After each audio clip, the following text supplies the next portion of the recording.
the whole Newsy news thing was me rambling at the beginning of a video because I was like, I can't remember what it was. I just ended up saying something like, "Yeah, it's just another video with like news or newsy news," and like that was just like me just rambling like a maniac, and then that turned into throwing like effects on it for the next one. Yeah. And then I was like, and I just started going like newsy, news, and like with like a really huge delay on it, like an idiot. Yeah. And then people were just like, please don't ever do that again.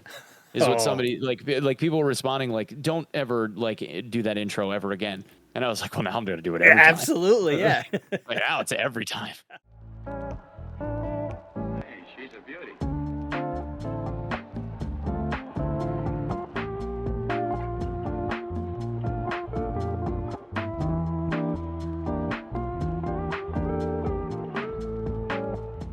Welcome to Tarducks, the podcast for content creators to come on, share their experiences, stories, and advice.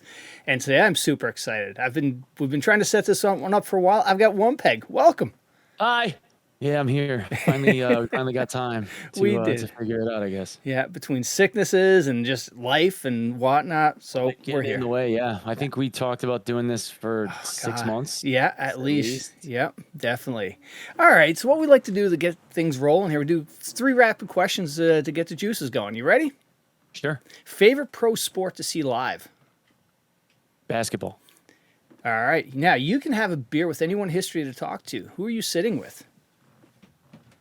Anyone in history? Yeah. James Naismith.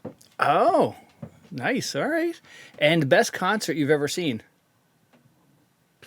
Oh boy. Family Values. Family Values tour in like 2000, 2001, something like that. Yeah. Was Stained, Linkin Park, Stone Temple Pilots. Oh, wow. Yeah, Right. that was a good show. Nice. All right. So James Naismith, for those that don't know, he's the father of basketball. I didn't know you were that big into hoops. If I didn't grow up poor as dirt, I would have been playing D1 basketball. Yeah. In college, but couldn't afford to go. Now, growing up, were you a Knicks fan or a Nets fan? Oh, wait, hang on. Really? Yeah. Yeah. Oh, man. Larry Bird, man. Yeah. Cool. Yep. Now, It was my grandfather's fault. He made me into a Celtics fan when I was a kid. Oh, shoot. And now, what about for other sports? Do you go New York ways for the other sports? Buffalo Bills. Yeah. For football. Nice. Yep. All right. Rangers. Actually, Sabres. Sabres, I think. Yeah. Ah, very cool. Yeah. So, did you watch that HBO show that I think Showtime with the Lakers and basically it was about the Lakers, how they became Showtime for hoops, but they had Larry Bird there and Celtics in the early '80s. Mm-hmm. Oh, that was so good, wasn't it? It's a cool show. Yeah. Oh man, yeah, absolutely.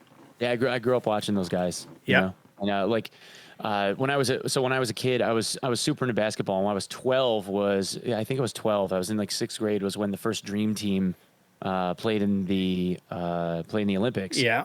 And Bird was on it. Yeah. Jordan and Bird and Magic Johnson, like all those guys were playing. And I remember looking up the address for the Celtics team in an almanac in my library and writing Larry Bird a letter saying like, you're the best player on the team. Like, screw Jordan, you're way better than him anyway. Like it was whatever.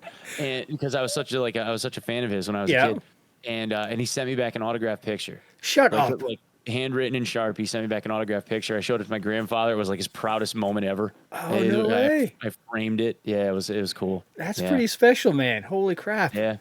Wow, that's awesome. Well, hey, first of all, congratulations on a fantastic stream today, dude. Great charity, Dude, yeah, it was really, really cool. Yeah. So now, what was the charity for, or what was the charity? It's called Hope for the Day. They're a mental health charity that deals with community outreach and education for suicide prevention. Like that's their primary focus. The entire idea behind the charity is to show people that it is okay to not be okay. and kind of talking, encouraging people to talk about how they feel, so that in doing so they can get the help from either their loved ones, people that care, or professionals that they would need in order to be able to hopefully stick around a little bit longer, so that we can enjoy their presence. Yep. Excellent. And your community hit the ball out of the park today, right? Yeah. We had a goal of 2,500. I had a personal goal of 5,000 as kind of like a stretch, and we blew that out of the water and did $6,750. That's awesome, today in about 5 hours. So that was really cool. I plan on giving away like an EOD key for Tarkov every $1,000 that we raised. I did that 6 times. The website, the Tarkov website, to be able to like buy gift copies of the game actually shut me off. I had to sign in under a different account to buy more copies. So like they kept telling me that they denied my transactions as I tried to buy like more keys to give away to people. So I had to switch accounts and buy it on a different account so that I could give another key away. So that was a fun little adventure. We gave away a key to like a random Steam video game for every $100 that we raised. So we gave away 60 Steam keys today, 67 Steam keys today for like random games from like, I don't know, like anything. Like we had a library of over 2,000 Steam keys that had been kind of just given to us from different members of the community over the last few years. So just as like evaluation copies or whatever. So we gave those all away. And at the end, I gave away an Xbox Series S. That's awesome, so man. That was awesome. Yeah. Gamers do good things, man. Isn't it, Dude, that's the whole reason why I wanted to get to like finally where I'm starting to get to is I just want to do as much as I possibly can for charity. My hero in this space has been Lupo. Lupo has done so much for like St. Jude that it was massively inspiring seeing him raise like that first $1 million in that 24-hour period, and guys like Testily that raised $1 million for the children's hospital inside of a calendar year. That's like my big motivator. Like that's all I want. That's what I want to do, man. I just want to help people as much as I possibly can with what I can do. Yeah, absolutely. And you were also part of the GCX event that happened this year as well, right? From a donation standpoint. I begged them to let me help. I'm not even joking. Like Dr. Lupo's wife put out a tweet looking for people, and I was like, please pick me. like let me help you.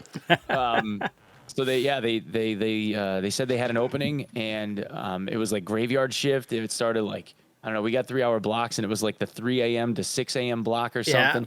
And I was just like, I'm just going to do this as best as I can. And we raised more than they would usually see somebody raise in that block by about double. Wow. So, just trying to be as motivating as I can. And like the community that I've been able to generate, the people that watch my stuff are just amazing people. And they go hard. Yeah. Like one guy said, like during the start of the stream, one guy said that he had a meeting and he was going to match dollar for dollar everybody that donated while he was in his meeting. No way. It was like 15 or 20 minutes. And we ended up like donating like $800 or something. And then he ended up matching. He came back. So that was like, that kind of stuff is just so cool. It blows my mind. Yeah, absolutely. How generous people are. Yeah. Oh, dude, that's awesome. So now, like, before you hit that live button for the first time or made that YouTube video, where did you come from? You grew up in New York. Yeah. I grew up in farm country, New York. My grandfather and my uncle owned, my uncle now owns an excavation company, trucking business. So when I was growing up, it was all like farm work and splitting wood and doing all of your own maintenance on diesel machines or trucks or whatever. Like I know what it's like to change a head gasket on an excavator. Yeah. I've dropped a transmission out of a dump truck. Holy crap. Yeah, almost crushing your whole body. But you do all that stuff yourself because you don't have the money to just outsource to mechanics or whatever. So so I grew up doing heavy manual labor, digging holes and running heavy equipment and stuff when I was a kid, and then became a painter. I was a commercial painter for a long time. Moved where I live now and owned my own painting company. And then after that, I got into financial services just as a whim. Like somebody asked me to come and check it out. So I went for it, and then I was a financial planner for almost 11 years. Wow. And then got to really depressed, which is a super long story that we don't have time for. Yeah. But I got really depressed over how the industry handles people, Yeah. not just the people that work for them, but people in like the clientele. Yeah. And how they ultimately they end up just kind of looking at people as numbers, and the commissions that you can earn off of them at a systemic level, and that really like. Caused a major conflict in me as a person. Yeah. So ultimately, I decided that I was going to try and look for something else to do because the money was good, but the morals were not. Yeah. And I came across this. So I've always been an entertainer. When I was in my early 20s, I was a touring singer until my son was born when I was 24, and it's always been something I love doing. I loved entertaining. I love trying to like make people laugh. I think it's fun. And I got into streaming from that. Wow. So, yeah, I started making like little guides and stuff, just trying to like, put some feelers out there, get an idea of like what I was going to be okay at. Yeah. And April 1st of 2018, in April Fool's Day, I became a full-time content creator. Holy So, cow. it's the longest running April Fool's joke ever, man. Yeah. And when did video games start for you? I was 7. Yeah. I think. My aunt bought a Nintendo Master System, like the original Nintendo, at my grandmother's house, and I played Super Mario Brothers. And then that basically turned into a gaming addiction of mine for like my entire life. Yeah. Where I would miss work and played World of Warcraft for 16 hours a day. Oh my God. No lifed it really hard, and which I ultimately came to realize that was just like symptomatic stuff, having to deal with my own mental health and depressive issues that I had. But they were an outlet. They were just an outlet for me. Yeah. And played a lot of different games. I played a lot of shooters. My first PC, I built my first PC when I was, I think, 17 or 18 years old, when I finally had a job and I could afford stuff. Because like I said, I grew up poor as dirt.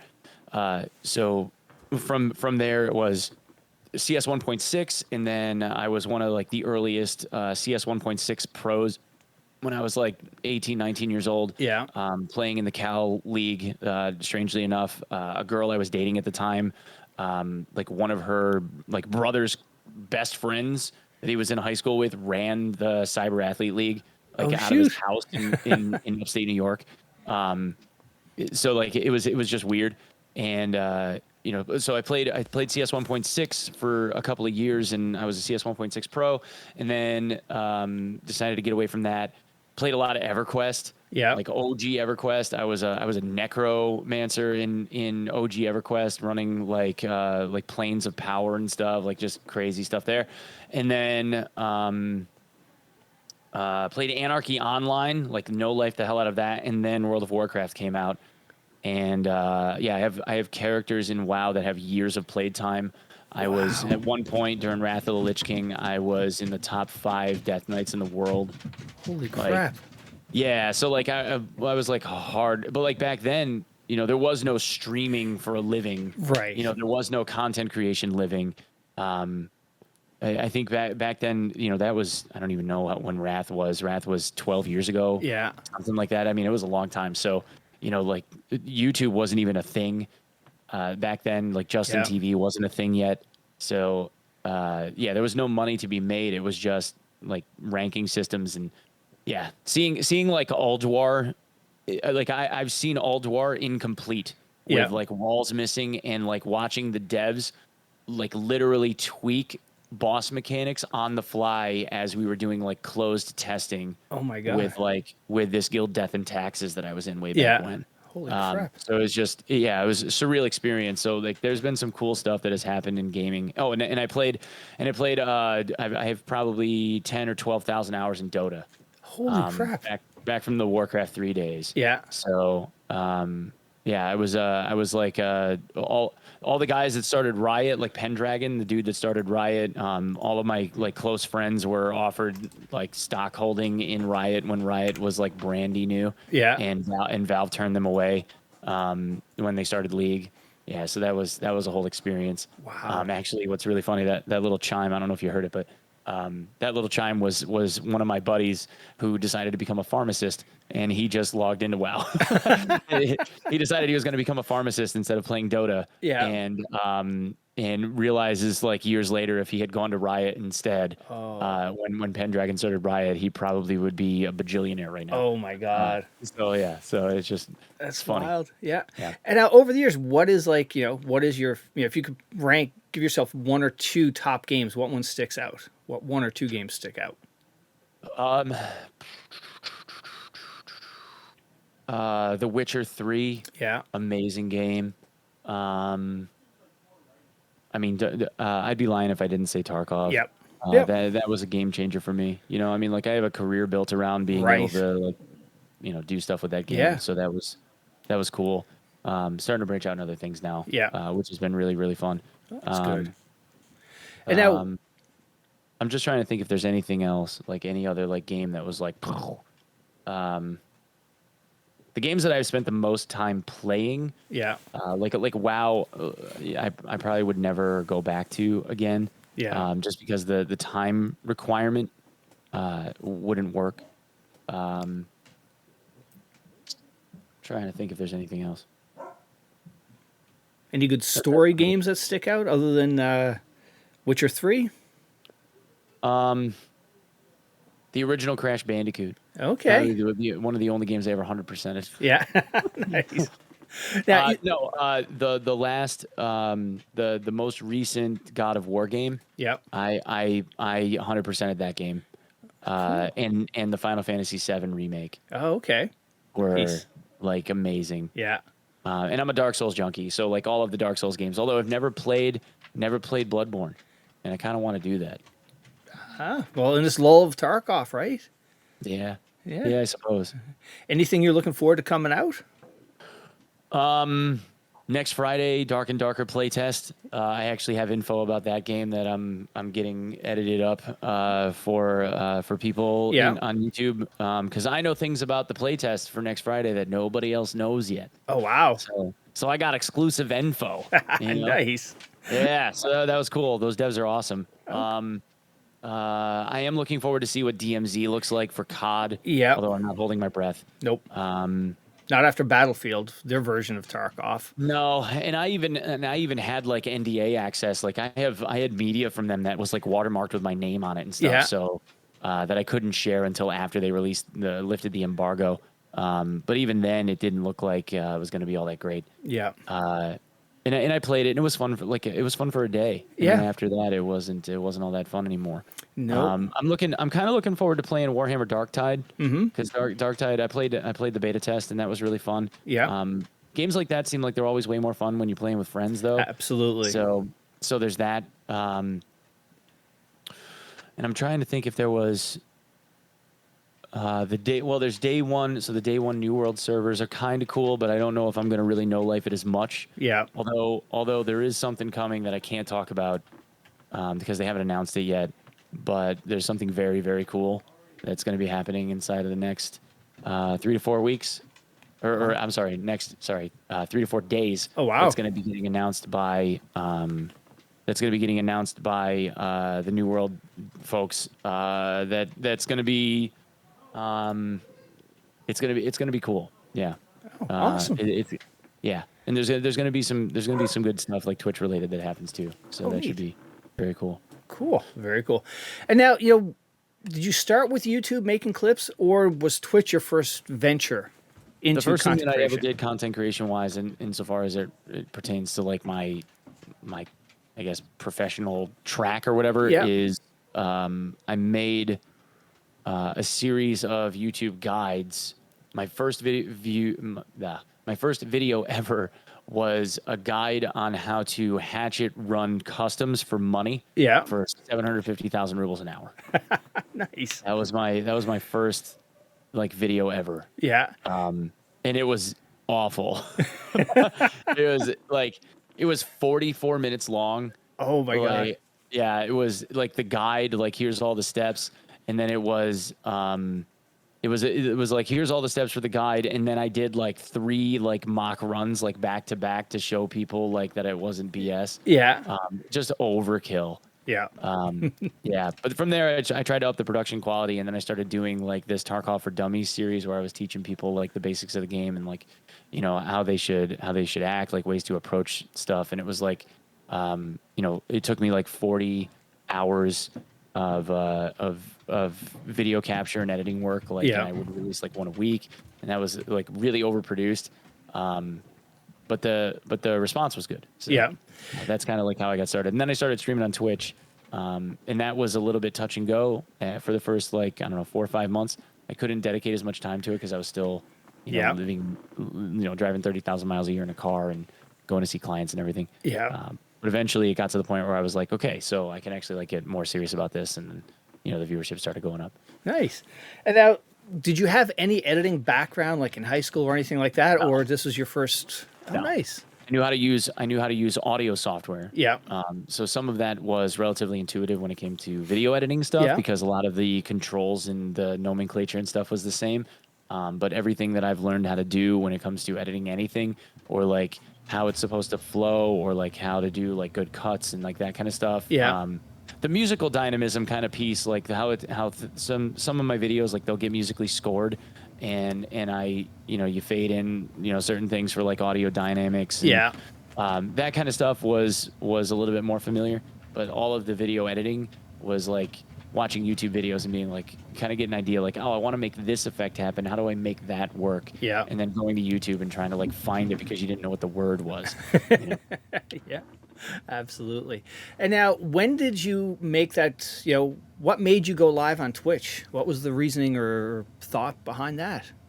I just figured if it was something that I was going to be able to like make a run at, because I really loved the idea of being able to like make YouTube videos and do content stuff. Yeah. And I figured if it was something I was going to try and like make a run at, in order to be able to do that, I was going to need to be on multiple platforms at once. Yeah. So, everything that you see when you're smaller and you're trying to figure out how you get bigger is to hit every platform that you figure has people on it. So that was basically the idea was, okay, well, I have to, if I'm going to do YouTube, I also need to do Twitch and vice versa, because if, at some point, like both of those, if this becomes like something that's actually going to make me money, it's going to come from both places, not just one. You know? Yeah, absolutely. Now, when did was it a series of events that you knew you could make this you can do this full time, or was it just, you know, one certain thing happened and it's just like, wow, it exploded from there? So it was kind of like a series of events. At the beginning, it was kind of just like fly by night. I ended up becoming an emissary for BSG for Tarkov when no one knew what an emissary was and people didn't have the colored names or any of that. Yeah. And actually, I was an emissary with Veritas. Veritas was an emissary at the same time I was. Oh, no way. He just never tells anybody about it. No, he doesn't. No.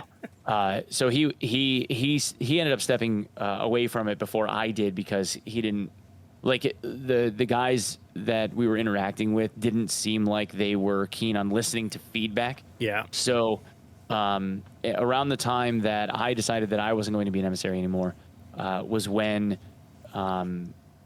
Erotik got copy struck by Battle State a couple of years, 4 years back, whatever it was.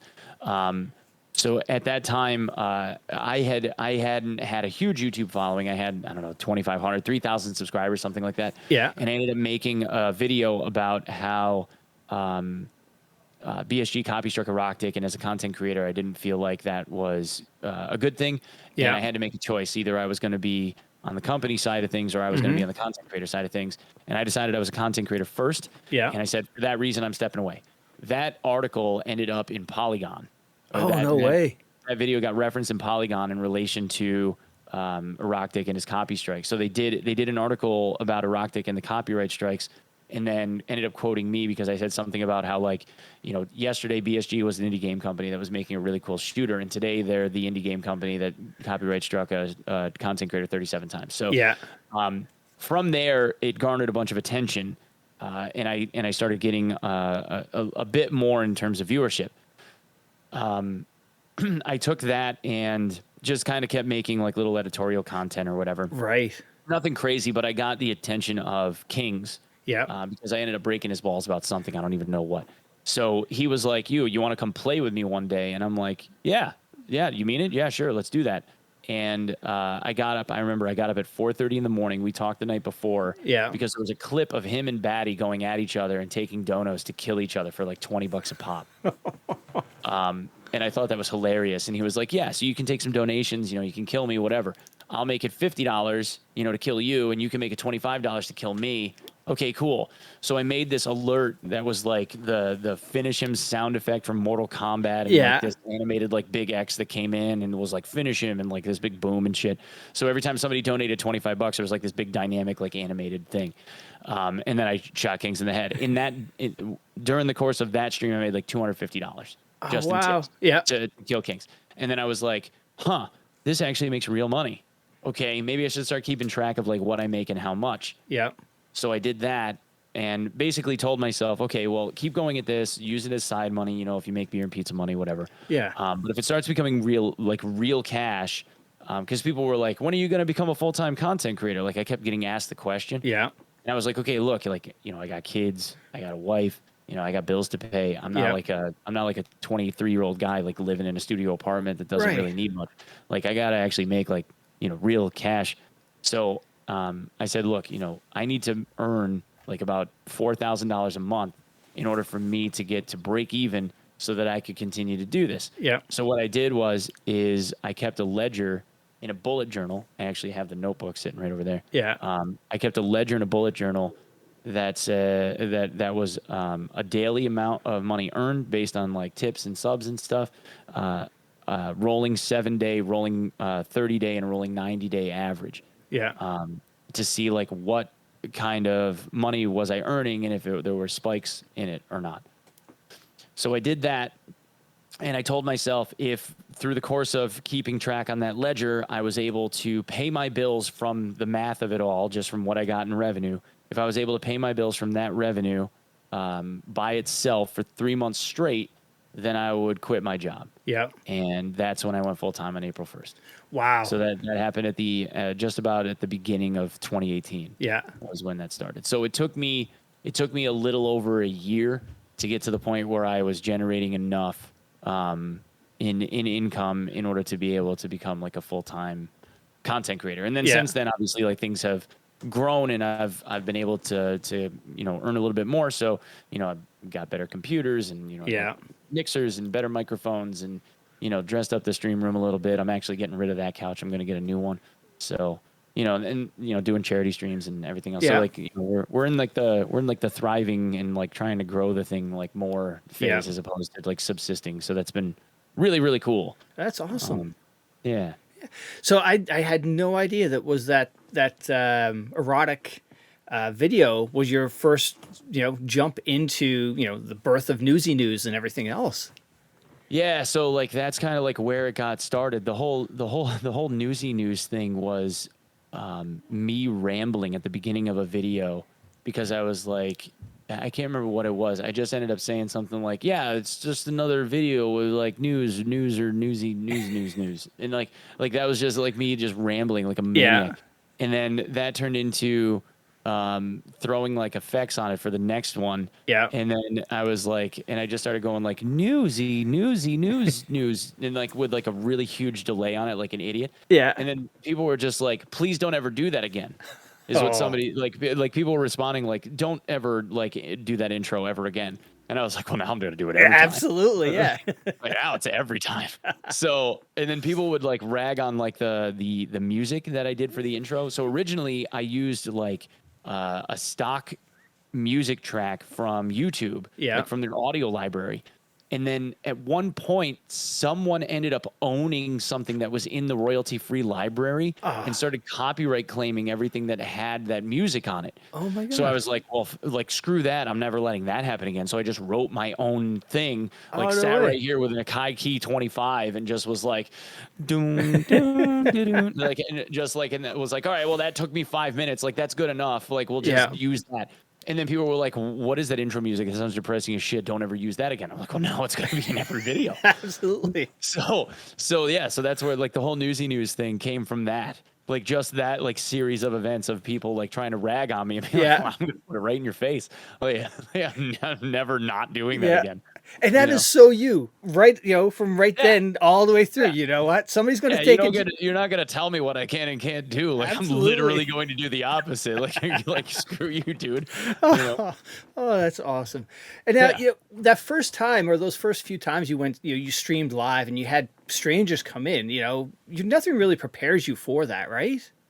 Oh, like trolling and Well, stuff. no, just general. Like when you first started, like you're streaming to your other laptop, and now you've got real people coming in and checking out what you're doing. Yeah. Well, that was the thing. It's like you start getting like interaction from people, and somebody like me, I didn't grow up like my 17-year-old. He's always had the internet. Yeah. Ever since he's like been little, as he grew up, he's always had the internet, and since he's had a cell phone, he's always had YouTube. Yeah.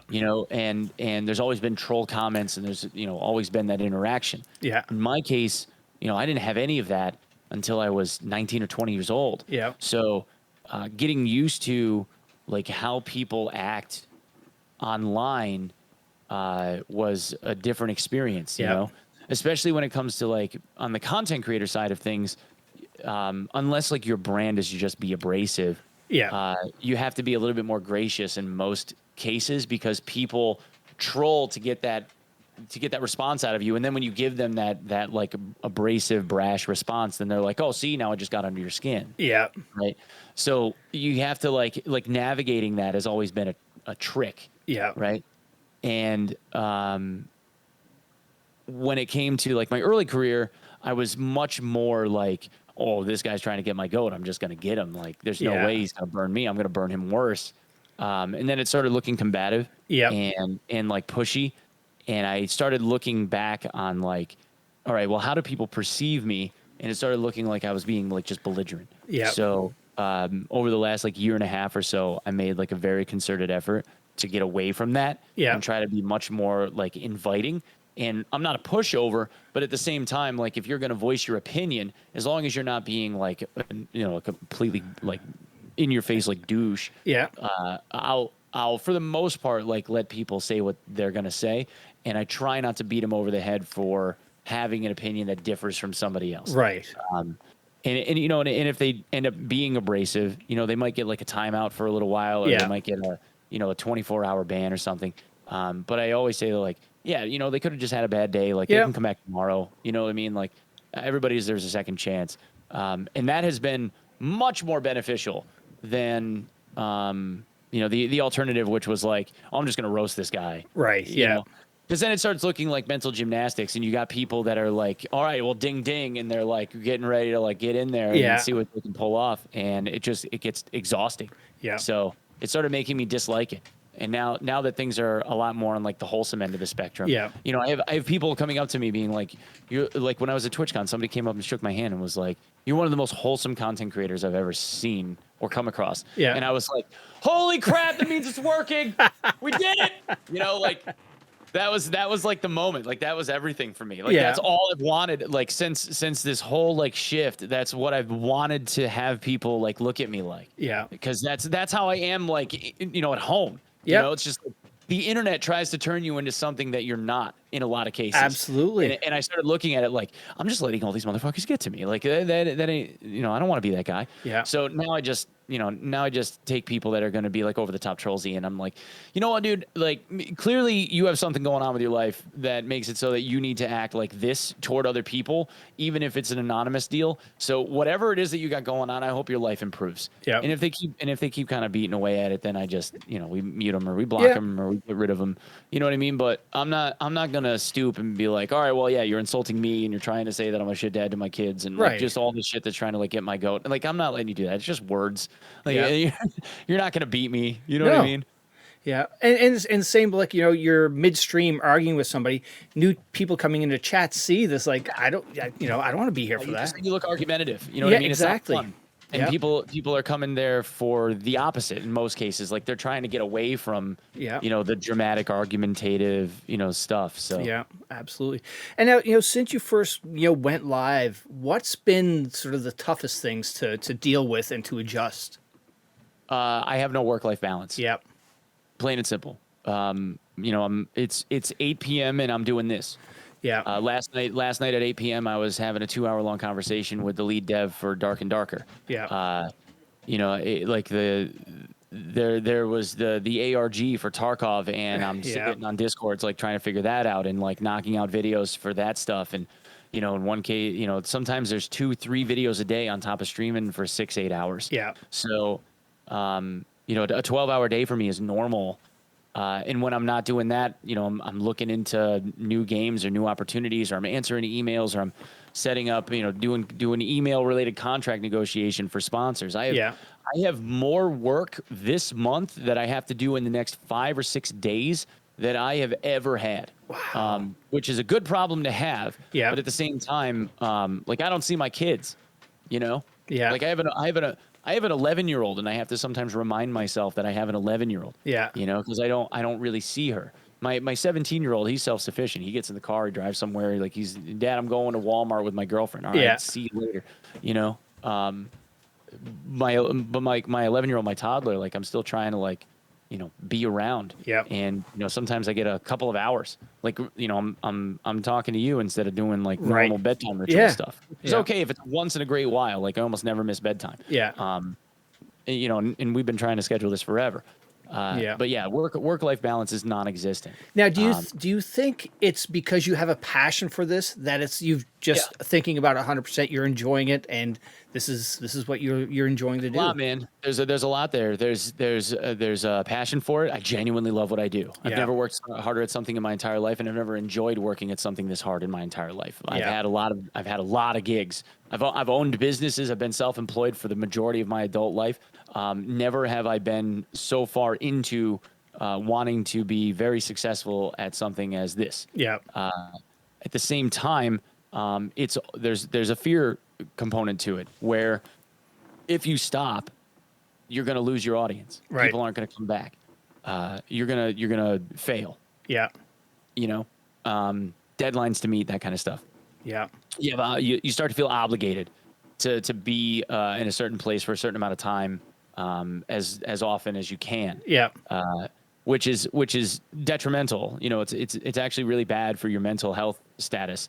But when you're in a position where I am, where you're like the 150 to 200 viewer average streamer, and you're trying, and at some level, at least in the Tarkov community, most people, I'd say, know who I am versus there's more people that know who I am versus there are people that don't. Yeah. At least for people that, you know, travel in content creation circles. Right.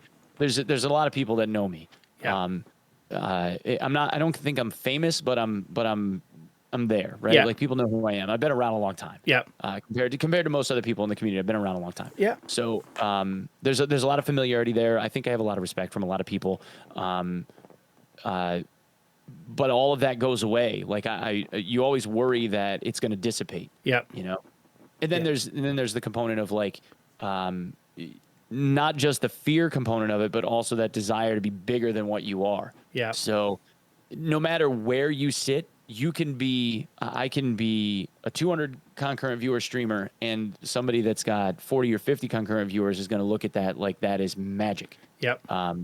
Or me looking at somebody like even Willerz, a good friend of mine, right? He averages a couple of thousand viewers every time he's live, 1,500 to 2,000. I look at that like that is magic. Right. Like when I get there, that's massive. Will is really good friends with like Summit. Yep. And he looks at numbers like what Summit has is like that dude is God. Yeah. You know, like he has ridiculous money. Whereas like somebody like Summit is probably comfortable where they are. Right. And Will, I think, is pretty comfortable where he is. Yeah. But somebody like Summit also could be potentially looking at a position of a guy like XQC that's got 3 times his numbers. Yeah. And is like, holy shit. Like imagine if I had 300% more viewers than what I have right now, 200% more viewers than I have right now. So there's always something that you look at as like, oh, I'm here, but I could be there. Yeah. And I'm here, but I could be there. And in the world of content creation, you figure that it's just a matter of time as long as you keep the quality up. Yeah. And for me, it's always looking at like, okay, well, how can I improve the quality of what I'm doing? And a lot of times that's just attitude. Yeah. And I believe that. So, you know, it's a lot of looking internally at what it is that you've been producing and how you can improve upon that production. Yeah. And a lot of times it's just mindset. Like, Yeah. being mindful of like, okay, well, this is when I'm operating at my best, and this is when I'm not. Yeah. So when I get to this point, I need to call it a day and go and do other stuff in the background, as opposed to trying to just Iron Man my way through it for the sake of just being live for a bajillion hours. Yeah. So Now, something I think you do that is different than a lot of the other people is, or that I've seen that, if you look at the 150 to 200 concurrent streamer, you have partnerships, you have sponsorships, you're working sort of the business side of things, I think. And maybe that's because of your age and you've come from sort of multiple, occupations and careers and whatnot. You just, a lot of moving parts. I am probably the best at monetizing what it is that I have, more so than just about everyone else. Yeah. And I'm not saying that to sound arrogant. It's just that I know what I have, and I know what it's worth, and I try to monetize that, not directly to the audience, right? But I try to monetize what it is that I've got in terms of attention span, to its maximum. And I find that I am very effective at doing that. To the point where when other people that I work with or around, like friends of mine, like Will, and Clean and those guys. When they find out like what I make, we'll talk about that stuff, like, finding out what other people make. Like, I don't give a shit. Like I was a financial planner. Tell me what you make. It's like, no matter what the number is, I'm not going to be like, oh, wow, that's great. Like I've been dealing with money my whole life. Like it's a tool. Like it doesn't shock me anymore. Like there's rich people everywhere. But if I'm like, yeah, this is what I make, people are like, how are you pulling, So like, I'm a 6-figure income earner off of the audience that I have. I don't know of anybody that averages 150 concurrent viewers that makes 6 figures other than me. And I was doing that since I was 100 concurrent viewer streamer. So my viewership, as it's gone up, has only given me more opportunity to be able to work with other brands that may not have the margins that like the gacha games do. And I've been able to work with a larger variety of brands for the prices that I require of them in order to be able to do my job. There's more people willing to work with me now for what it is that I'm quoting them because of the audience improving in size.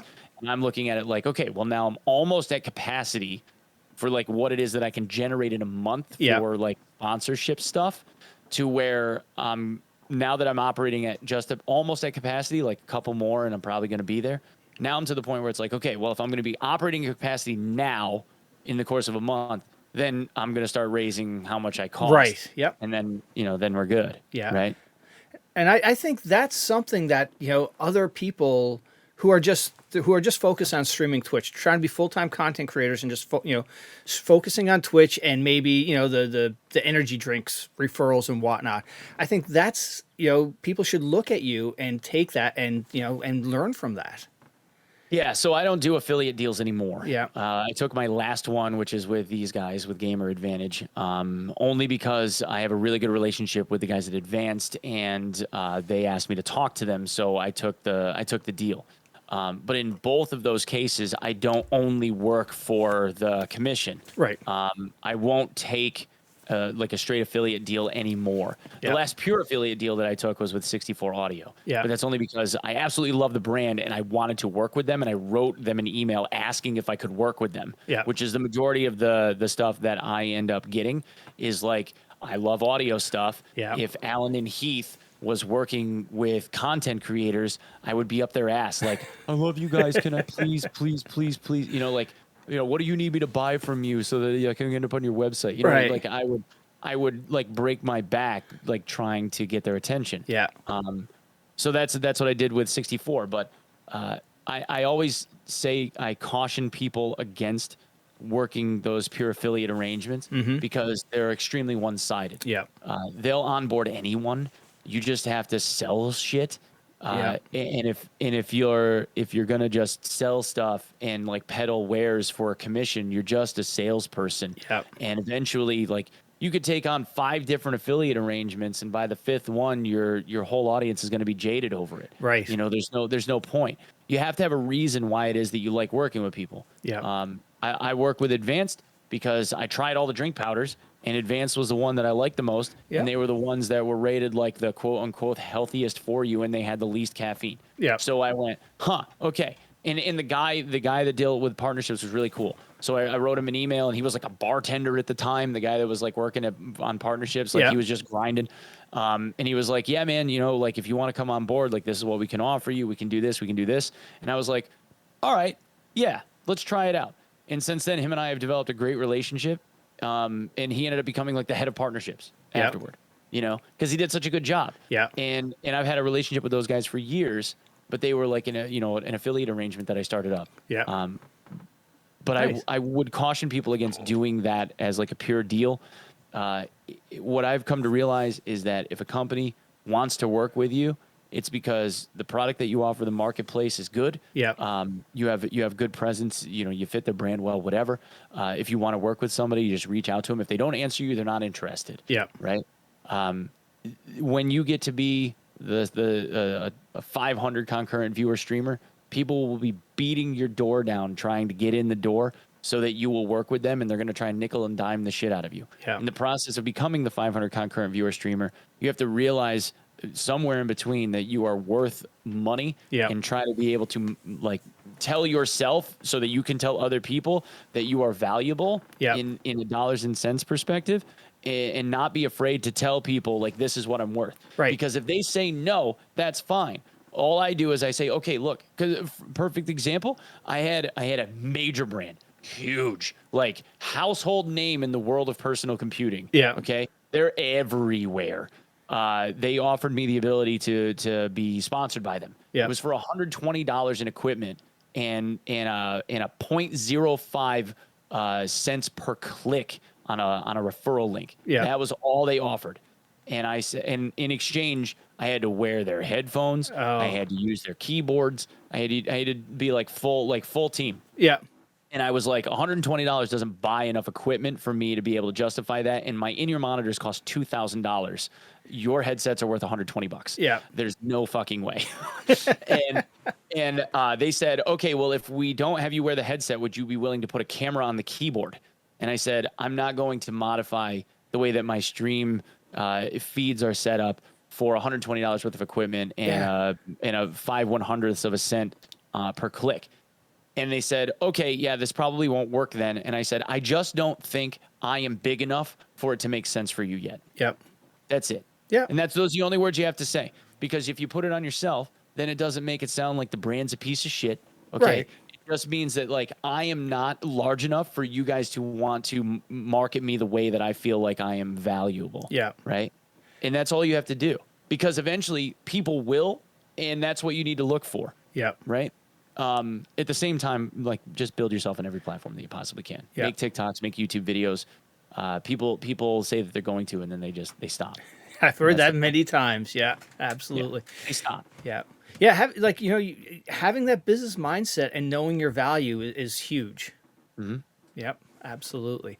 And now, from a Twitch partner standpoint, when did you find, what is your Twitch partner story? I applied for partners 16 times. Holy crap. Yeah. Wow.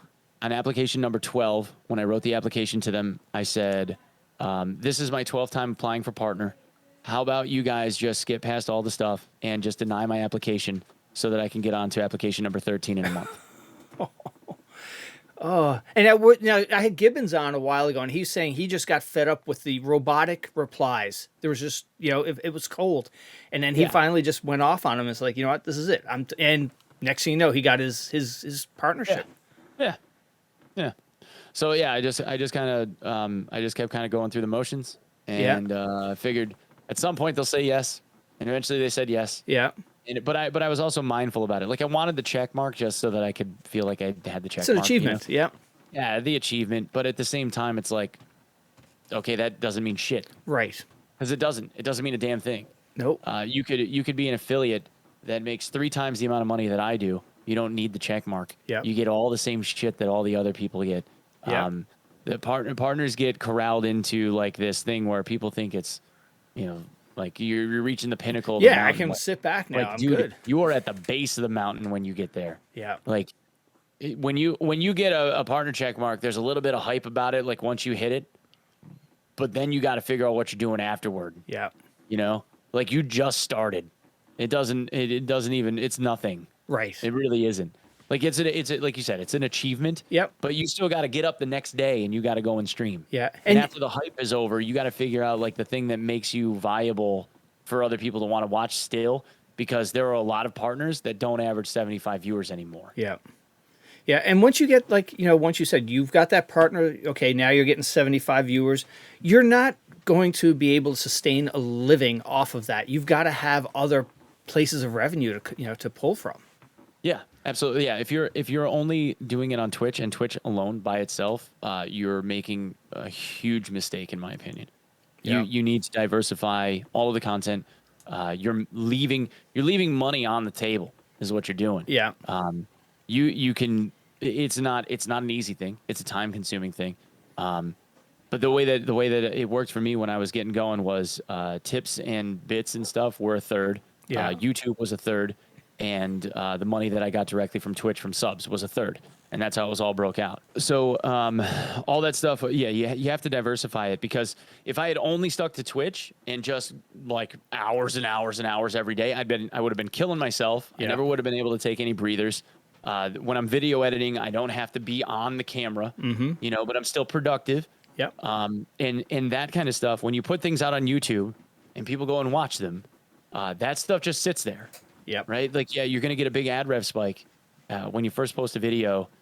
Once, things start becoming more popular, when you post a video, you get a big ad rev spike. But then you have the trail afterward. Yep. And when you have 450 videos and people kind of like trickle in and out and watch stuff from time to time, yeah, you start seeing the average views, daily, even though you're not posting anything. You start seeing like these average like trickle in views. Yep. And all that stuff is monetizable. Yep. So Absolutely. it works. Yeah. And how important was it for you to have a set schedule for people, starting out? I never had a set schedule. Yeah. I still don't. I'm awful with it. I try to start like as early in the morning as I can, but some Yeah. days I sleep in an extra 2 hours, Yeah. because I'm up until 2 a.m. doing whatever. Right. And then, I get 4 hours of sleep the night before and try to get up in the morning and I just can't. So it's like, all right, well, I'm starting at 10 today instead of 7. Yeah. But that's just like the nature of the beast. I still, in all of my YouTube videos, I say that I start somewhere between 6 and 7 a.m. Eastern Standard Time. Yeah. But in the last week and a half, I think I've started at 8:30 in the morning at the earliest. Yeah. So I have failed miserably there. But I'm still like a daytime streamer. I stream during the day. Usually what happens is if I end up starting late, then I still end up finishing around like the normal time that I would normally have finished. It's just... it's going to be a shorter stream that day because I got dad shit to do. Right. Absolutely. Yeah. And what's your thoughts on the state of Twitch, these days? Over the last couple of months, they've been taking some knocks about how they're looking at their content creators and whatnot. Yeah. That's a whole can of worms. Yeah. I don't think that they're creator focused. I think that the CEO of Twitch is out of touch. Yeah. Well, not the CEO, the president of Twitch is out of touch. The president of Twitch looks like the Walmart version of the CEO of Virgin. No kidding. Yeah. I thought that was a meme tweet I saw. I was like, is that Branson? But no, it's it was so there's Richard Branson, who's the president and CEO of Virgin. The guy that's the president of Twitch kind of looks like the Wish.com version. I don't know how else to put it. Yeah. But he seems incredibly out of touch from the people that I've talked to that have talked to him. Yeah. The conversations don't feel like they're very productive. They are very much turning into an ad-centric business. Yep. I think that they have to be, because there are way more people that are watching Twitch that aren't subs of anyone than there are people that are subbed to any content creator. And, the Twitch is not a profitable business enterprise. They never have been. So I don't know what the end result's going to be. I'm hopeful that they're going to make some changes that will be a little bit more creator centric. Yeah. The problem with ad stuff is that the more ads you run, the more annoyed your viewership gets. Yeah. And if you have a business that is centralized around ads at the same time as having content creators that are trying to build themselves up as a brand, they have to be regimented and purposefully force themselves to make less money because they're running less ads per hour in order to be able to build themselves up, or if at all, in order to build themselves up so that they can do that. Yep. If you're somebody that needs the income in order to be able to live, that's not a hugely beneficial option for you, which means that in a way, Twitch is only benefiting people with means. Go fucking figure. So it's a really weird place to be in right now. Yeah. But again, this is why I say you have to diversify the platforms that you're on. Because platforms like TikTok and YouTube will make you additional revenue if you're able to get them monetized, and if you're not, it will feed additional viewers into your like live stuff. So you need to do all of that. Yep. You know, Absolutely. And for TikTok, you need to set up a cell phone on your desk or some shit and point it at the monitor with a little blurb somewhere, a little piece of paper or something, and it says twitch.tv/ and leave that thing live as long as you're live, and feed people to come and watch you while you're streaming live on Twitch. Yep. Because if you're not doing that, you're making a horrible mistake. You need 1,000 followers on TikTok in order to be able to go live, and everyone should do that. Cool. That's good advice. Now let's talk about the fact that you started streaming with Tarkov. And you've been able to sort of migrate off of Tarkov to other games, and that's not easy for a lot of people. No, it's not. It's shitty, and it's scary too, probably, right?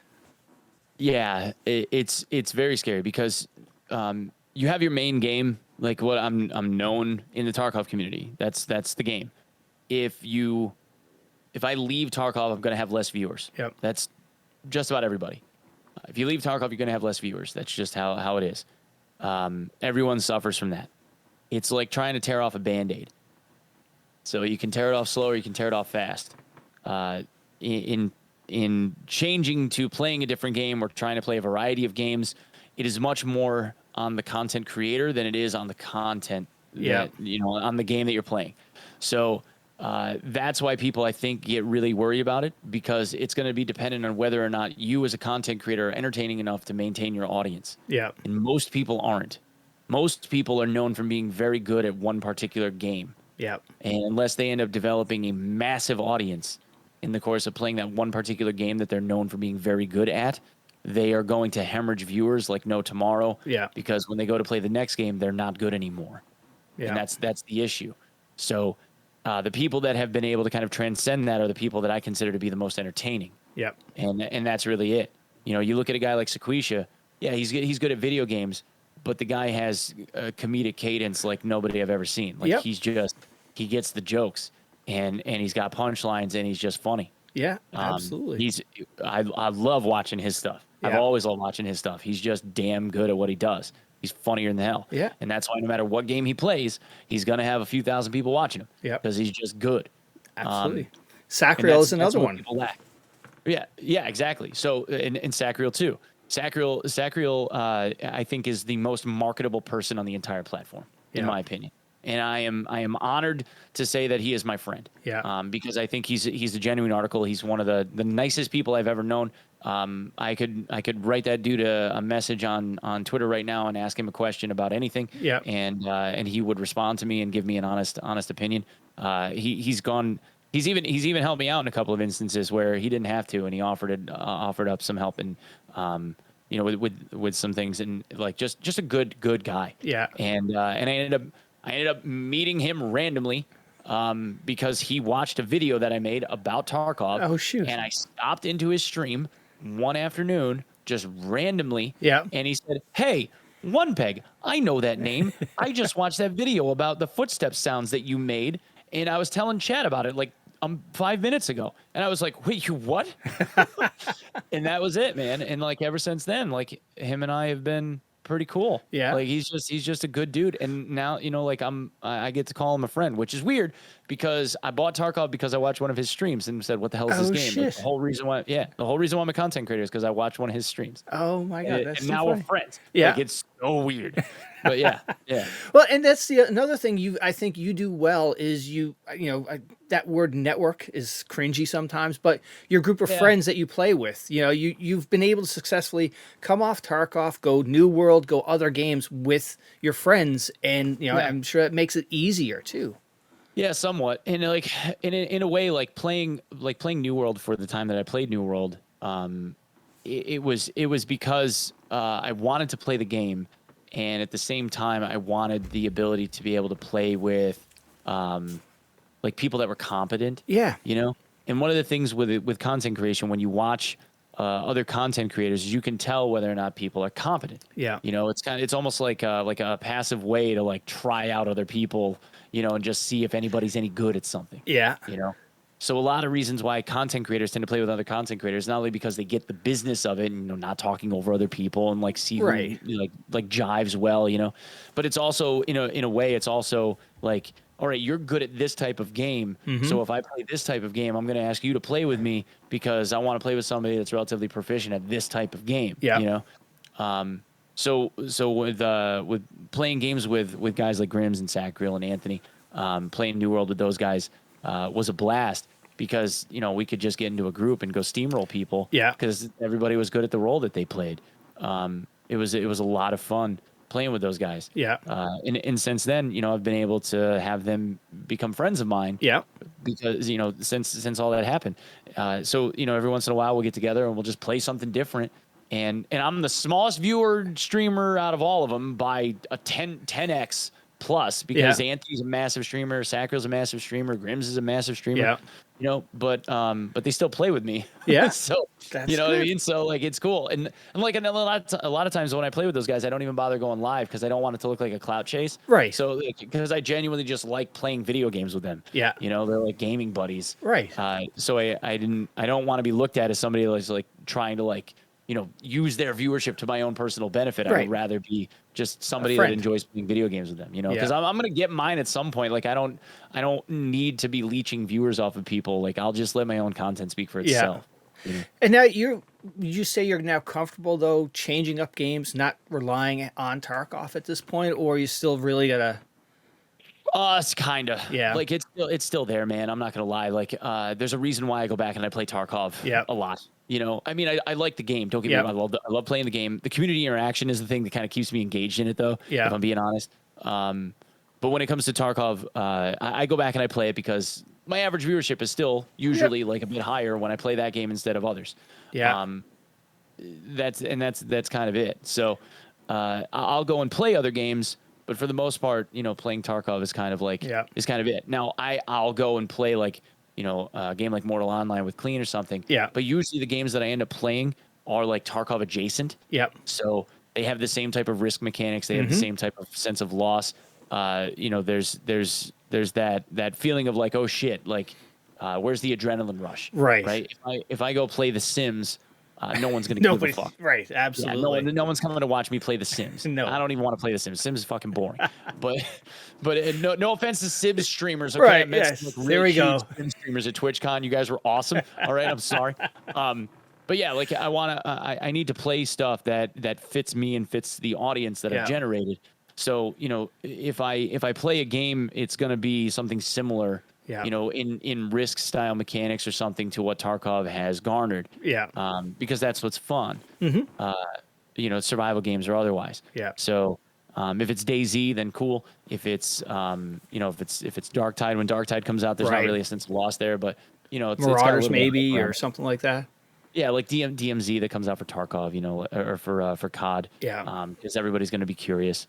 Like those kinds of things, and Darker, because that game did really well for me. After I popped that video off, because nobody had heard of it, and I was like the first video that got made. So, those streams were good. That was 400 viewers or something. Like it's a little bit more than what I normally average. So, that could become like the next thing. Yeah. For a lot of people, maybe that's it for a little while. Now, how do you? We only get a weekend at a time.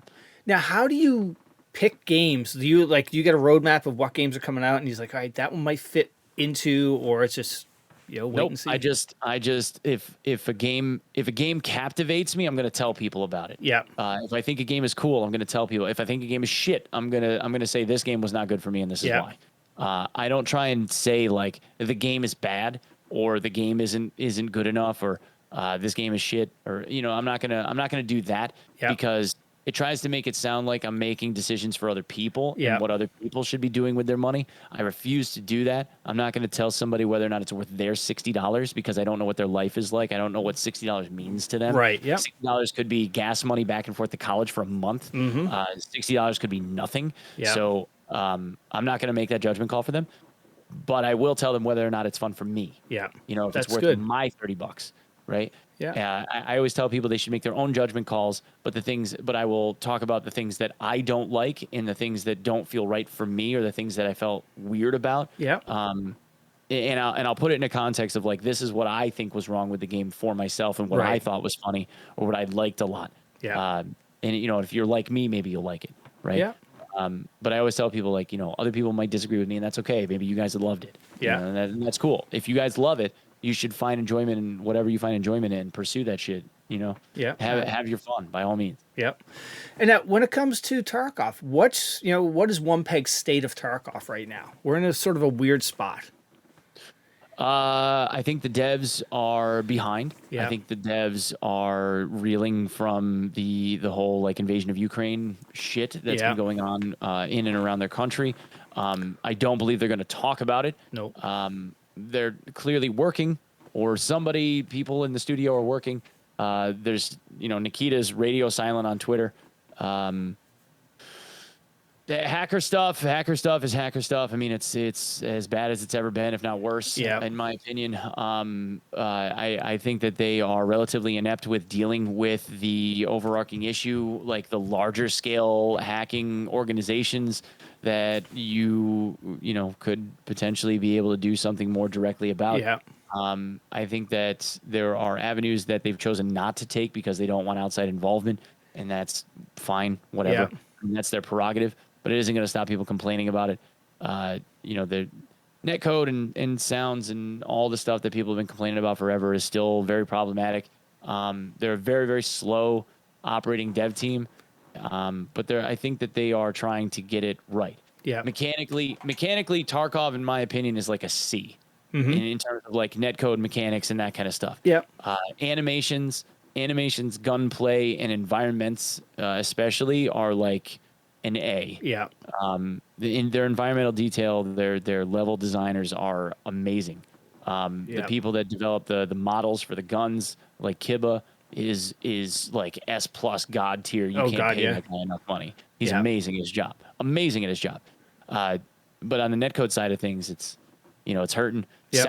Sound is a fucking D-. Left, right audio is fine as long as you're outside. As soon as you start getting indoors and have multi-floor levels and different occlusion walls and shit, it goes to hell. Yeah. So that thing needs to be just completely torn out right down to the studs and rebuilt from nothing. And have people like actually take their time and like build it right because it is in trouble. Yep. Absolutely. But other than that, I mean, I love the game, and like this I'm saying from a position of love because after 9,000 or 10,000 hours of gameplay, you care. I want them to succeed. I want them to be a successful game company. I genuinely like the devs and what they have produced, even though some don't like me that much, and that's okay. Well, that leads into what there's been I don't want to say it's not necessarily love and hate, but there's been some things that they've just the Sherpa thing or the ETS stuff was like. Yeah, people involved in those programs and a CM at BSG, I think, has a chip on his shoulder about me. Yeah. That's like, I don't care. Yeah. It's not going to change who I am. I've said forever that I am perfectly capable of dealing with the repercussions of who I am as a person. I'm comfortable in my own skin. I'm completely fine with sharing my opinion. And if people decide that they want to be abraded by my criticism of something that they've produced or how they've acted as a person in a certain role, then that's on them. Yep. Like I'm not going to tell them, like I'm not a passive aggressive guy. I'm just gonna say like, hey, I think that you were being a dick, and you should probably not be a dick. Right. You know, and sometimes people don't like that, and they want me to play this political game, and you know, like sugarcoat stuff. I'm not gonna do that. Yeah. You know, but I can be a genuine, nice, and caring person without having to beat around the bush on a topic or a subject that I feel strongly about. Yeah. You know, and if they want to slight me for that, then you know, so be it. Yep. That's fine. They can, and that's their opinion, and I reserve the right to disagree with them. Right. That's you know, that's freedom. and I hope that for the people that are in those positions. One thing that I will say is I hope that the people that are in those positions that have acted the way that they have been in the past find it in themselves to grow up. Yeah. That's it. All right. So on to a happier subject. How about last year during the NFL playoffs with Gabriel Davis? Was that not a fun time for us, you know, football Gabriel fans Davis, and man. Tarkov fans? Gabriel Davis is the man. Yeah. With Hey, Tarkov cleats, dude. dude. He's still in it this season too. Yes, he is. He's a force to be reckoned with, man. Yeah, absolutely. Bills are good. Yeah. They're good this year. I But- can't wait to see what they pull off. Oh yeah, it's going to be good. But how exciting though! Here's Tarkov on this guy's cleats, and he is just lighting it up. That was so Lighten it up, exciting. dude. Yeah. Yeah. Yeah, and nobody gave a shit other than us. Exactly. Yeah. It went nowhere. It went nowhere, man. No. I even tried. So like, I live in upstate New York, Yeah. right? So, I even tried like pinging some of the local sports guy that like has the budget to be able to travel around. Like he follows the Bills on the road like Yeah. everywhere and shit.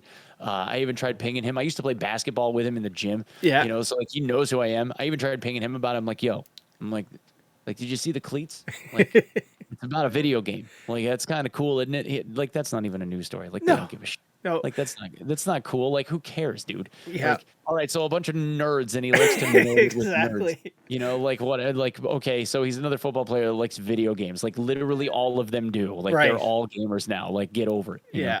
So good for you. But yeah, the Tarkov cleats were sweet.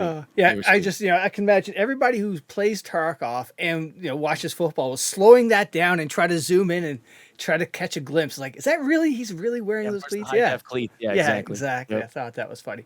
But also, we've got other sports people playing Tarkov too, right? We had Terrence Ross and AJ Ross Dillon, is right? my boy. Yeah? He's my boy. Yeah, man. Like it's so surreal. Like I can text him right now and be like, hey, like yeah, like he's my buddy. That's so cool. We became friends, man. Yeah. Like this is unfortunately after my grandfather passed away, but like he was the reason why I got into hoop. And I told Terrence this. I'm like, dude, you have no idea how cool this is. Like I grew up, like playing ball and like Yeah. loving, certain stars in the NBA back in the day, and Terrence is all like we're about the same age. He's a few years younger than me. Yeah. He's been in the league a long time. He's like 12 years in. Holy shit. Yeah, he's been around a while. But I was talking to him about it. I'm like, dude, you have no idea how cool this is. Like, I play video games for a living, and I'm friends with a guy that's like in the NBA. Yeah. If my grandfather were alive and I told him this, he would look at me like I was insane. Like you're doing what? And you're friends with who? Like how Yeah. did that happen? Like when they all play video games, pops. Yeah. And like it's just different. Yeah, and now with that being said, actually, that's you bring up a good point. What does your family, your outer family, or your friends think that you just play video games? And like, does that blow their mind, or they can't? So here's the crazy part: is originally it was he plays video games for a living on the internet, and he makes YouTube videos about video games as a 40-year-old guy, and he's able to like actually like make real money doing that. And like what? Like they're just okay. Yeah. Like how is that? Like, are you really making actual money? And then I tell them, like, yeah, I make about this much a month. And they're like, what? What? Because you have to remember, like, we all grew up poor. Yeah. Like digging dirt, ditches and cellar holes and septic fields and shit for a living. And if my grandfather saw $30,000 a year, it was a lot of money. Yeah. So in a place where we're at now, where it's like, yeah, making like 8-9K a month, they're like, how the hell, like they don't get it. Well, it's advertising, Right. Like, it's ad revenue and sponsorships, and I do ad placements in YouTube videos, Yeah. and like all that stuff pays. But now it's different. Oh. So now it's not just that I make money doing this. So just for full disclosure, I have a very close family member, somebody that is very, very close to me that I have grown up with my entire life. She, as of this afternoon, got diagnosed with a rare carcinoma that is outside of her pulmonary artery. It's like right in the middle of her chest. She starts chemo in like 4 or 5 days, and the prognosis for carcinoma universally is not great. It's got a pretty high mortality rate over that 5-year span of time. Yeah. That they tend to grade cancers on. So now it's different, because the whole point of me doing this is literally because I just want to help as many effing people as I can. Like, yeah, I want to be entertaining. Yeah. You know, and as I'm entertaining, people laugh, and I try to like relieve some people's like mental health shit that everybody has going on for even just a little while, so that they can get a laugh. Hopefully they come back tomorrow and we can do it all over again. You know? But at the end of it all, your boy can raise some fucking money. Yep. So what I said to her was, you tell me when you need it, if you need it, and I will raise a fuck ton of money for you. Yeah. And then it was like, and then she was just like, I don't want that right now, but if I do, okay.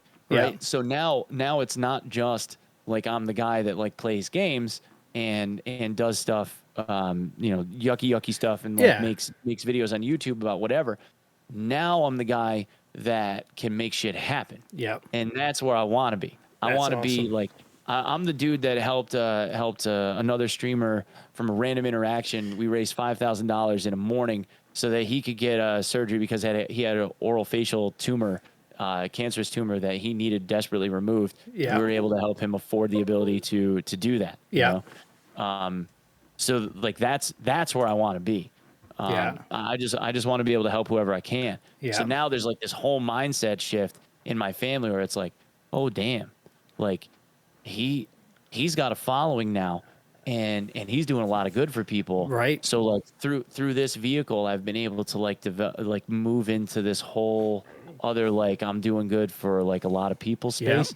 And that's where I wanted to be. That's awesome. So that shit feels good. Absolutely. Actually, I had Smashley on, and she was telling me about your, that community member you have that, and she was like all excited, and she was just, that was really cool for her. Yeah. It was amazing. Yeah. Like, and it all happened because I have really shitty aim. Like I missed.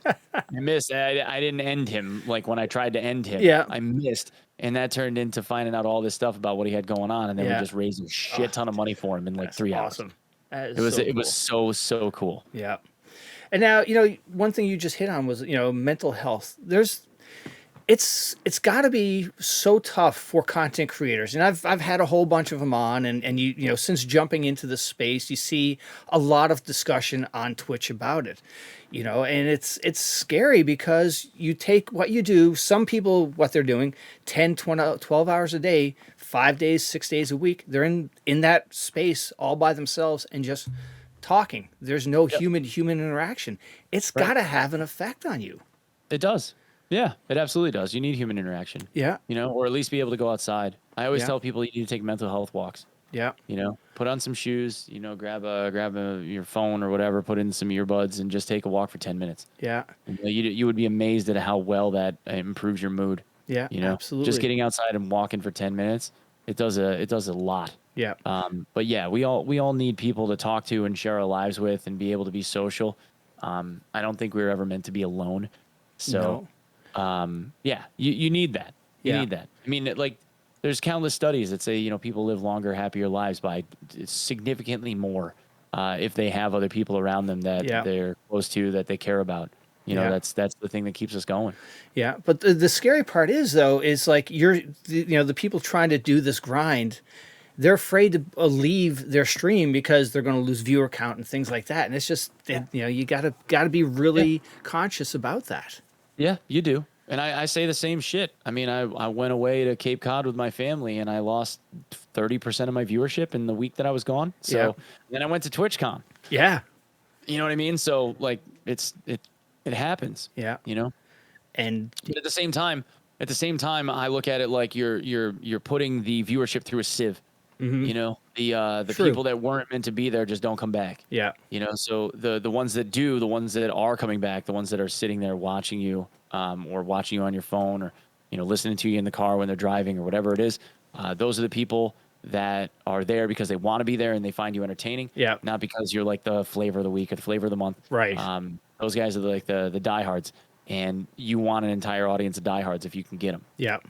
That's where you want to be at. Yeah. Multiple times your community has stepped up and hit it out of the park, man. It's so cool. Every time. Yeah. They're amazing. Yeah. And now, TwitchCon. So you got back from TwitchCon. It looked like and sounded like you guys all just had a blast. Yeah. It was top 5 best trips I've ever had. Now, was that your first TwitchCon, or have you been to ones Yes. prior? Oh, wow. Yeah. Oh, yeah, because I guess COVID happened and you missed out on that. I said that I wasn't going to go to TwitchCon until I became a Twitch partner. Yeah. And then COVID happened, and I became a partner midway through 2021, and then they canceled TwitchCon for 2021. Yeah. So, or March of 21, I became a partner. Yeah. So, So it's been a ride. But yeah, this is my first TwitchCon, and it was awesome. Yeah. It was really good. Not because of Twitch. It had nothing to do with Twitch as a company. They literally just provided us like a beacon for everybody to go meet up at. Yeah. It was all the people. Yeah. Oh. I got to meet in person people that I've been creating content with and around for literal years. Yeah. And just the best people. Yeah. Made so many and made new friends. I made so many cool people, man. Just so many friends, and just dudes walking up and being like, "Can I get a picture with you?" Like, me? Like you want a picture with me? Yeah. Like, is it really? Like, hell yeah, this is so awesome. Or somebody asked me to people ask me to sign their TwitchCon badges and stuff. I'm like, I've never tried to sign my screen name before. This is new. So I'm trying to how am I gonna write this? I'm developing my streamer signature as I'm working my way through TwitchCon. Yeah. And yeah, it was weird. Oh man. But in a good way. I was waiting at a corner for the light to change so that I could cross the street. Yeah. And somebody was walking down this concrete ramp with their cell phone on their ear, and I was watching them walk toward me, and they stopped. They looked up because they were waiting for the light. Yeah. They saw my face and went, "Oh my God, it's you." And I said, "Yeah, my whole life have been me." And she goes, "I just ran into OnePeg. I got to go." And hangs up the phone and was like, "Holy shit." And I go, "Do you want to take a picture or something?" And she's like, "Yes." Oh my God. That's so cool. Yeah, she was amazing. Yeah. Like those interactions have been everything. Yeah. That was the whole of TwitchCon. Oh, was all of that. And it was just the coolest, most heartwarming experience ever, and I can't wait to go back. Oh, it's awesome. Yeah. Yeah, because as a kid, you're practicing your signature because you're going to be a pro NBA player or something like that, right? Exactly. When you practice your streamer signature. I wasn't practicing the name that I decided to call myself in World of Warcraft. Right. Yeah, exactly. Yeah, I was talking to Jesse the other night, and I said, what was the experience like, and he goes, it was weird because, he turned this way and there's his idol sort of. And then he turned this way, and then there's people from his community who are looking at him as the celebrity, and it was interesting. And then the other thing I asked him was out of all the people you met, you've talked to them for years and whatnot, but in IRL, first time meeting them, what was the biggest surprise? And he said, OnePeg. We were at the Tarkov podcast, and you stood up to introduce yourself, and he had no clue that you were like, oh my God, okay, I didn't know he was that tall. Yeah, that's what I got from everybody. Yeah, because I look on camera, I don't look like I'm that tall. People think I'm 5'6", 5'7", and then I meet people and I'm 6'4", and I'm literally towering over everyone. Yeah. And that was the thing I got from just about everybody. It was me and Mr. Meme. Okay. Were the tall guys. Yeah. And it was everybody else was like, holy shit, you're tall. Yeah. That was the theme of the entire that and wow, you dress really well. I figured you'd just be in sweatpants and a t-shirt the whole time because this is what I do. Right. Because I'm sitting here. But when I'm out, it's I got nice jeans, I got nice shoes, I got nice shirts, I got blazers, it's the whole thing. I got a cardigan, sweater on, like I like to dress nice. Yeah. You know what I mean? It's just like if I'm gonna be sitting in a chair on my computer, like it's athleisure all day, baby. Exactly. Yeah, Yeah. absolutely. Yeah. And now for you, what was the highlight you came away from TwitchCon? Was it just meeting all the people? Yeah, it was meeting all the people, Yeah. and getting to hang like Willerz and I have always been friends. Yeah. Like Dotty and I have always been friends. Yeah. But the moment that sealed it for me though was I was walking on the TwitchCon floor on Saturday. Yeah. And I got a phone call from my mom to tell me that a very close family member was diagnosed with cancer. Yeah. And they didn't know what it was, but it was scary as shit. And she was going to keep me posted. And that was the phone call. And I went, holy fuck. And I hung up the phone. Yeah. And Dotty was standing next to me and he could see it on my face. He's like, you all right? And I'm like, no, man, I need a hug. And this dude gave me the biggest bro hug I've ever had in my damn life. And Clean was standing next to us, and I'm like, "Yeah, man, I just got told like so and so has cancer. Like it's really fucked right now." And I'm like, "I'm not all right." Clean started rubbing my back. Oh my god! like a total homie. Yeah. Like that was everything for me, man. That's like awesome. I'll never forget that. Like just they were like the best of friends. Yeah. You know, And like that's the stuff that matters. Right. Yeah. And it's so interesting because you spend so many hours communicating with these guys, but never, IRL. And there you are. And it's just like you guys were friends for years. Yeah. It was all of that, you know, and that was the cool part about it. Just like playing video games with buddies. I mean, I have a friend who's an IRL friend of mine now, but we started playing World of Warcraft. We played Anarchy Online. We started playing World of Warcraft together. After WoW came out, like on day one. Yeah. Him and his wife flew here for my wedding when I got married to my wife a handful of years ago.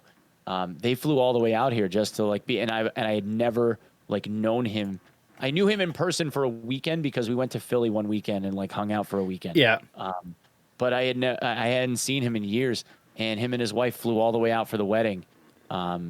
It just, and we knew each other from gaming. Yeah. And I wasn't a content creator or anything at that point. I mean, this is before I even started doing any of it. Yeah. So cool. it was just surreal. Yeah. And I mean, like that's games, man. Yeah. You get to know an awful lot about each other through the content that you produce. Yeah. That's awesome, man. And now, are any more shanties coming? Any shanties planned? Or any... More Tarkov shanties? Yeah. I honestly hadn't thought about doing any in a while, but I keep getting bothered. Like people keep bugging me about doing them. So maybe I'll do another one. I'm working on something that I've been writing for a long time now. Just like not like a parody song, but like just music, like something of my own that's usually like just taking up my time. So I don't know if it's ever going to be anything that I show anyone. Yeah. But yeah, I've been working on something for a while that's been kind of like keeping my attention. So that's good when I have time to. Yeah. And now, when you have time, so you're writing some music, what else do you do? Well, you get your dad role to do, you got the husband role to fill. What? I'm cooking food, I'm doing projects around the house, I'm being a dad to my kids. Fun stuff is usually like video games or like I'll like, exercise at home or something. Like I have kettlebells and push-ups and that kind of stuff. Do you get to the gym to play some hoops still, or? No, man, I haven't played hoop in years at this point. I just don't have the time for it. I wish I did, but the other thing is like as you age, like you get slower and you start getting pissed off because you're not as fast as you used to be. And it's like, man, I used to be able to do this and I can't do that anymore, and then you just get angry.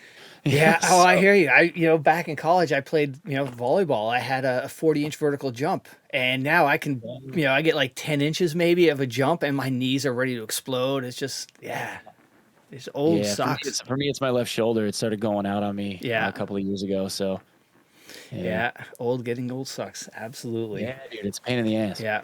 So now, any content creators that you want to give a shout out to, people should go check out? Anyone flying under the radar? Nah, fuck them. All of them. All right, that's right. They can all burn. No, you should go watch Mr. Meme. Mr. __meme.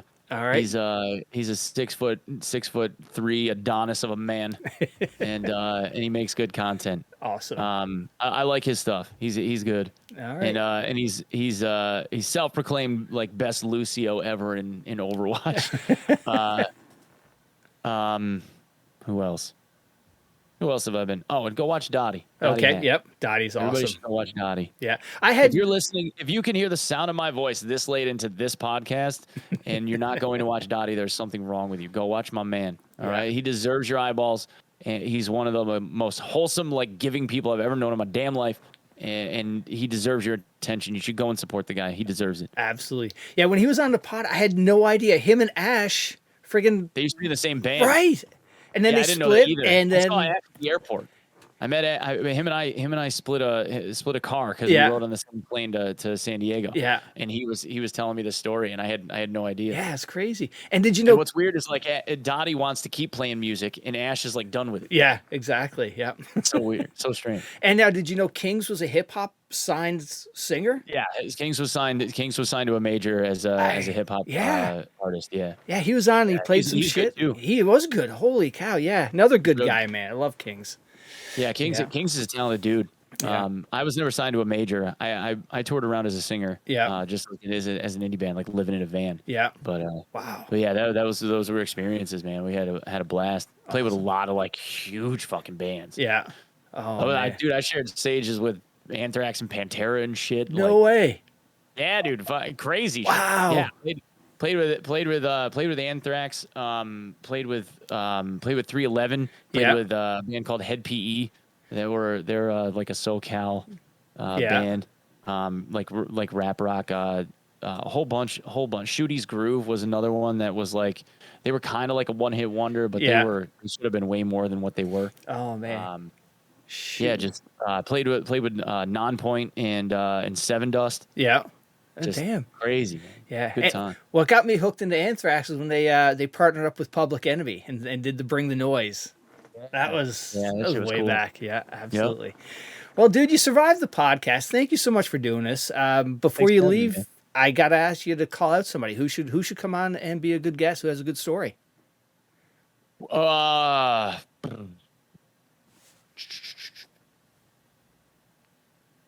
Man, I don't know. I feel like you've had most everybody on this damn podcast. You got everybody on here. Let me see. Who can we recommend? You're right. I have had a lot of people on. It's not a bad thing. You should either talk to Desmond Billick, or you should talk to Breaking Skullz. All right. I'll reach out to both of those. Yeah, Jesse called out Sealable, so I'll go after Desmond. We'll get him. Seal would be great. You have to make Seal start doing accents though. Oh well, he's Canadian. Yeah, but he can knock out Scottish, and he knocks out an Australian accent. It's like perfect. Oh no way. Guy is a talented individual. He's good. Awesome. All right. Cool. All right, man. Well, hey, thank you so much, brother. No problem, man. Thank you for having me on.